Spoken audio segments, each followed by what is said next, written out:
We're at Darby Square at the heart of Liverpool. This is where Liverpool Castle used to stand. It was the prominent position overlooking the River Mersey. There was a massive castle here to the 18th century when it was demolished, and it was replaced by St George's Church, which is a beautiful Georgian church, and that was then demolished in the middle of the 19th century as this area was commercialised. Once the church had been demolished, they built this huge memorial to Queen Victoria in 1897 to celebrate her Diamond Jubilee. It's the largest monument, Victoria monument, in Britain, and that's saying something, because town after town in Britain has its Victoria monuments. In Manchester we have the Albert Memorial. In Liverpool we have the biggest of the lot, Victoria, the Empress of India, Gloriana. It's an amazing queen. She was the monarch for a quarter of the world's land surface, over 13 million square miles, and all the water of the world. This was Britain, the line rampant. So this is a glorious place. And you've seen the rest of the square. This was heavily bombed in the Second World War. A lot of the historic buildings were destroyed, so it's now being redeveloped.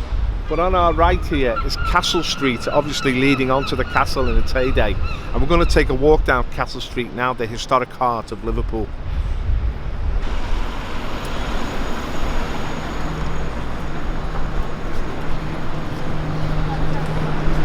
We're actually on Castle Street now at the heart of Liverpool. In the 19th century it became a really important commercial street, this, at the heart of the port, which was the heart of the British Empire. So much of the trade from Africa, the West Indies and the Far East came in and out of Liverpool. It was it was the second city of the British Empire after London.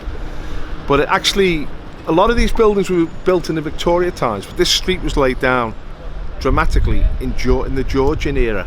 If you look at some of the buildings, there was actually a row of buildings leading up to the town hall. Some parts of the row still remain, but they've largely been rebuilt by Victorian facades. This was actually a replica of Bath.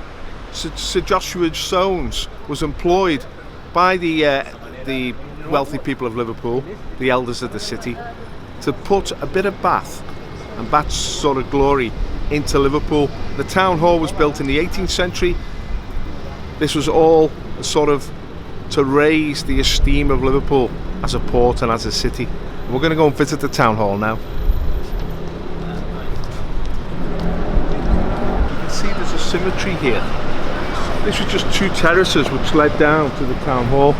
This is part of the Georgians love to create this symmetry in their streets and in their buildings, but of course the Victorians came along, and as you can see here, they simply smashed through this symmetry and put new facades and new office blocks behind them.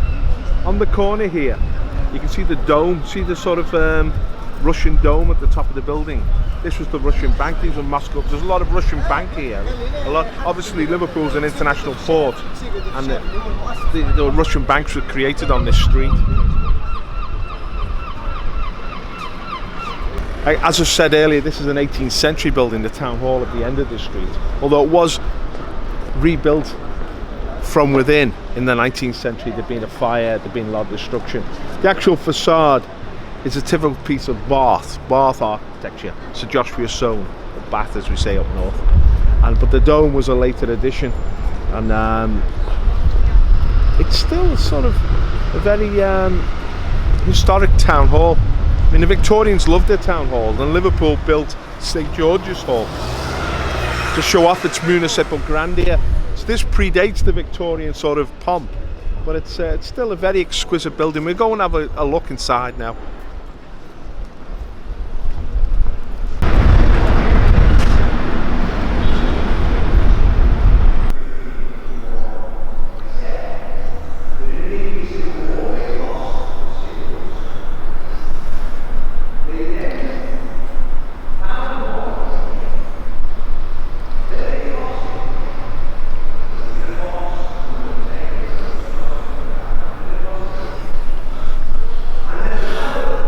A statue of George Canning, who was the Liverpool Prime Minister after the Napoleonic Wars.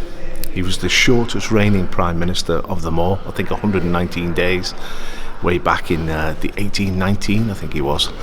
He was actually succeeded by Lord Liverpool, Robert Banks Jenkinson. But it shows you the prestige of Liverpool, the early 19th century, that its leading citizens become Prime Minister of Britain. You've also seen the Dome, which was built after the fire of 1795. Liverpool was still quite a small town in the 18th century. It was connected with the slave trade, it was connected with the Caribbean trade, but it really only grew massively at the end of the 18th century and the start of the 19th, when it became the hub of international trade, and it expanded rapidly. And you can see it in the opulence of this beautiful town hall.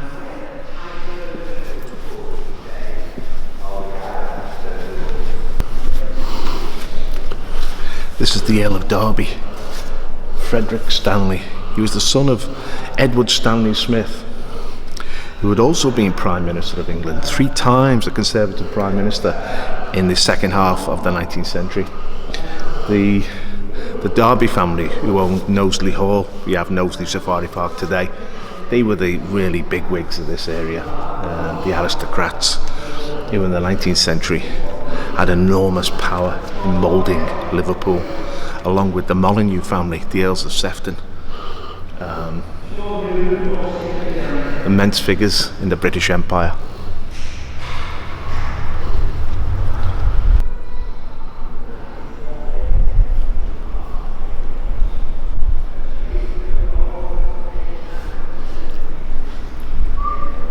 This room is really a celebration of the Georgian monarchs of Britain.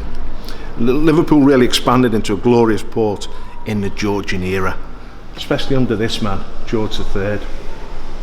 Although it was his folly which led to the American War of Independence, which initially dented Liverpool's trade, but Liverpool recovered after the Napoleonic Wars, when he died actually in 1820. So he was King George III for 60 years, 1760 to 1820. And that was the period when Liverpool evolved from a small provincial port into the glorious port of the British Empire. So, although we have problems with the American trade due to George III, we've got a lot to thank this man for. And he was succeeded by his son, who's on the other wall here, George IV, the Regent.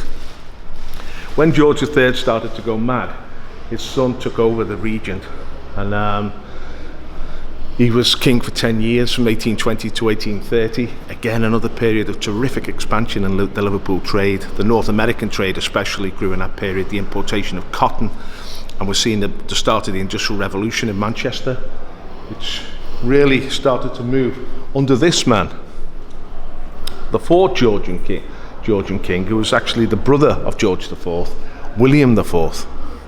And he was king from 1820 to 1830, 1837, and 1827 to 1837. He preceded Victoria. We've seen the Victorian Monument. You can see how important the 19th century was to Liverpool. This was the time when Liverpool became a global city.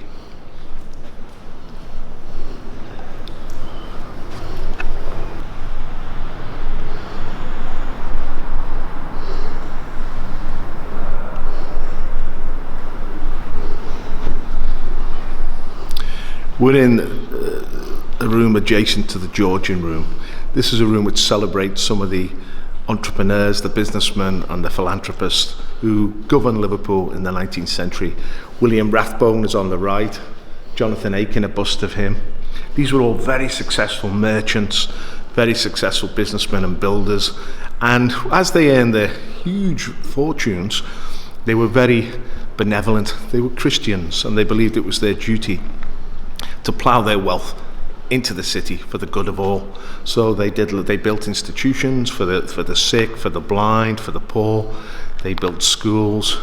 I mean, before we had the welfare state, it was men like this which allowed the disadvantaged in society to gain aid and sustenance.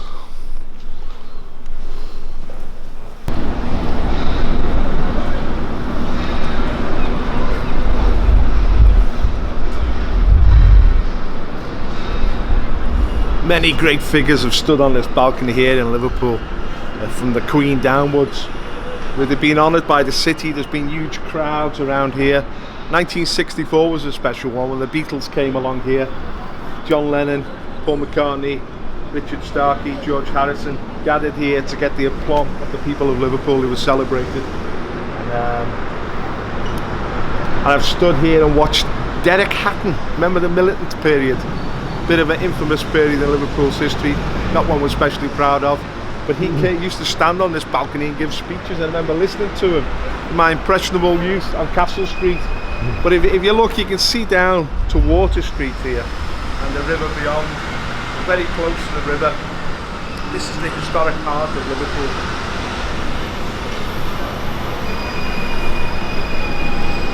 She loves you, yeah, yeah, yeah.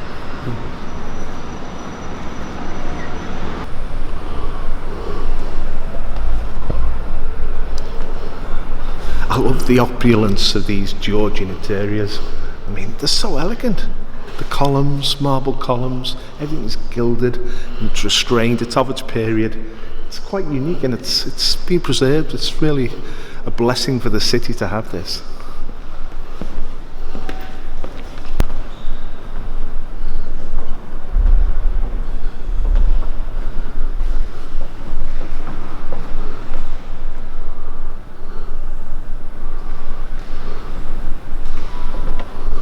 This is the magnificent Hall of Mirrors at the heart of Liverpool Town Hall.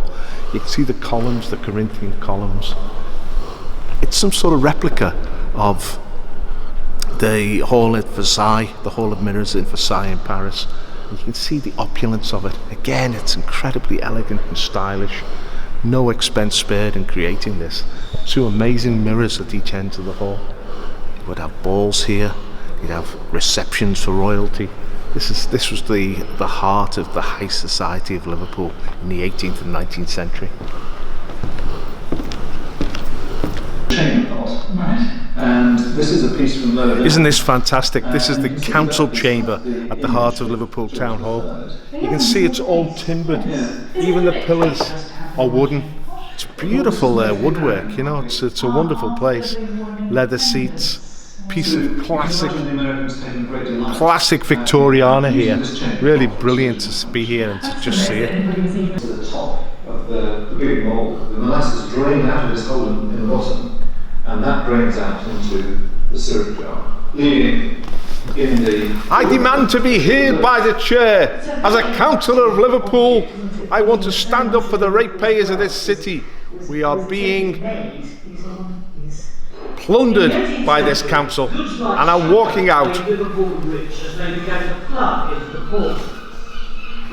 You've just seen the name John Holding there on the list of the Lord Mayors of Liverpool.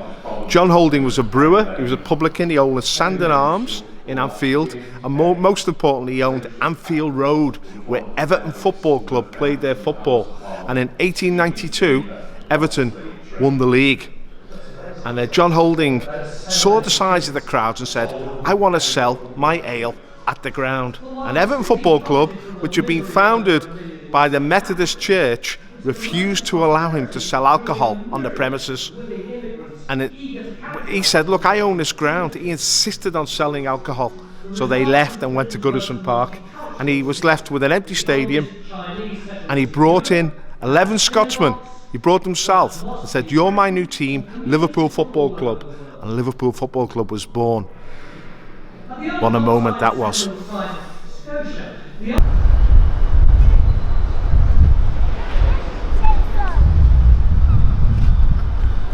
Without what appears to be an open space at the rear of the town hall, this is called Exchange Flags. For the reason this is where initially the merchants would make their exchanges in regards to the purchase and the sale of cotton and other goods from around the world. There was hectic activity here for hundreds of years.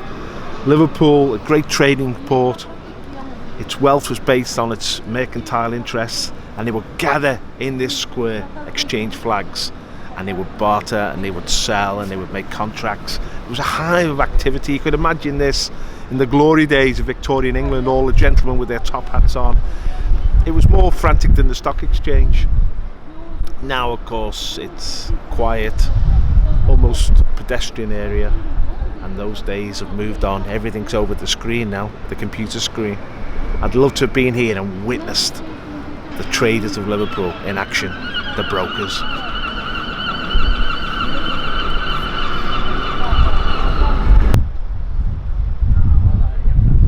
In the 18th century, Liverpool consisted of not more than 20-25 streets.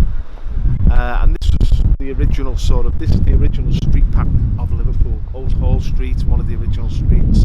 Tie Barn Street, where they kept the ties which were paid to the church. And we're going to take a walk now down Chapel Street. Liverpool was given its charter to establish itself as a town, a trading town, in 1207 by King John. The reason he gave it to Liverpool was he wanted a port to transport his troops and resources to Ireland and vice versa. So just as the time he was building Dublin Castle, which was built in 1204, he established Liverpool as the English base for trade with Dublin. Now, in the 1750s, there was only 7 streets in the whole of Liverpool. Chapel Street was one of them. There was an old church here called St Mary le Quay, which is now gone. And it's been replaced by St Nicholas's Chapel, again a 13th century church. So this is the historic heart of Liverpool.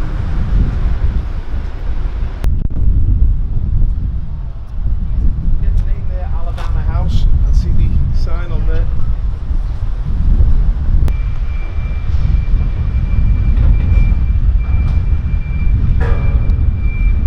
The CSS Alabama, the Confederate ship.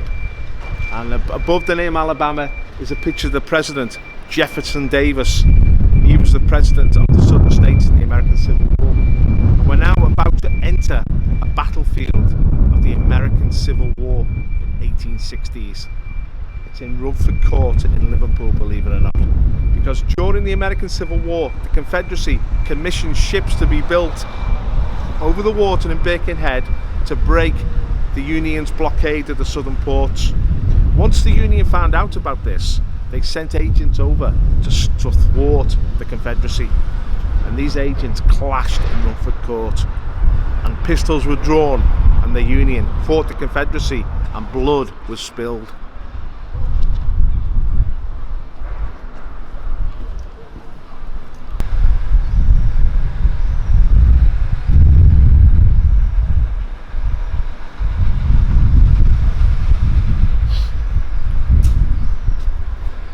This was the residence of Raphael Semmes. He was a famous Confederate mariner who came to Liverpool to take charge of the CSS Alabama and to sail it back to the Confederate States. Unfortunately, he was intercepted by the Royal Navy. But the Confederacy already had an agent established in Liverpool. His name was Bullock, James Bullock.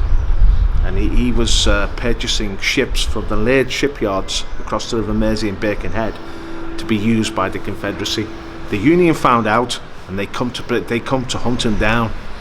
Bullock fled eventually back to America, but before he returned to America, he hatched a plot. He got the funds and got the agreement of John Wilkes Booth to carry out the assassination of Abraham Lincoln himself. The seeds of the conspiracy which led to the assassination of the president at Ford Theatre in Washington was sown here in Liverpool in Rumford Place.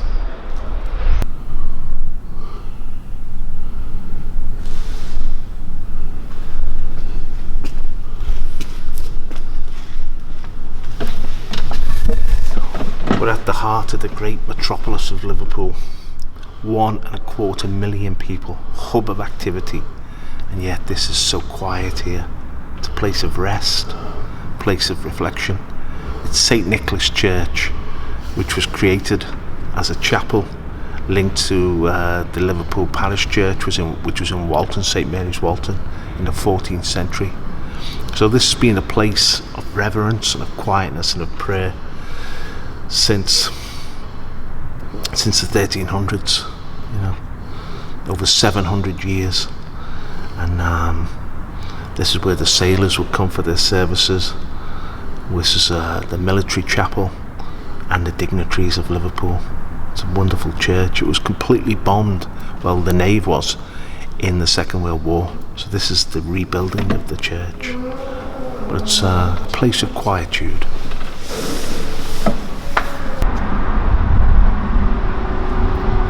We're outside St Nick's Church now, right on top of the river. The docks, the famous Prince's Docks is on our right. 30 million people emigrated to the United States of America from Prince's Dock. It was the main dock from which people left Europe to go and make a new life in America. People came from Italy, they would sail from Napoli, they would sail from Hamburg in Germany, they would sail over here from Ireland, and they would gather in Prince's Dock, get on the big ships, go right across the Atlantic to New York City. Liverpool was always linked with New York City. And this is a symbol of that linkage. Our first skyscraper, the Liver Buildings, was built in 1911, designed by a very talented local architect called Walter Thomas. It's based on the New York skyscrapers that were emerging at the time. He went and studied them and developed this. But what is magnificent about the Liver Buildings is the birds on the top, the two birds. One facing inwards to Liverpool, one facing outwards to America. These birds, the Liver birds, a bit of a mythic creature. People think it's based on the cormorant, but they say if the Liver bird should ever fly, Liverpool will fall.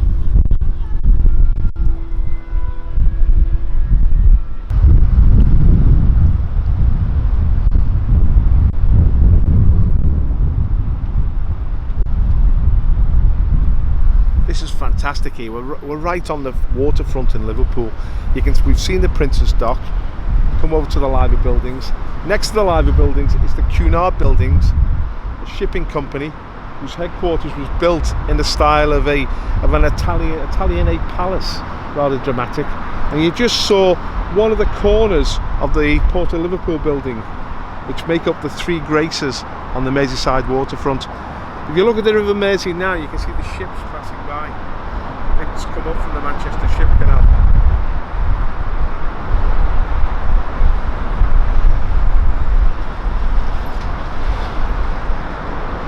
Let's take a closer look at the harbour. These steps originally led to the banks of the Mersey itself.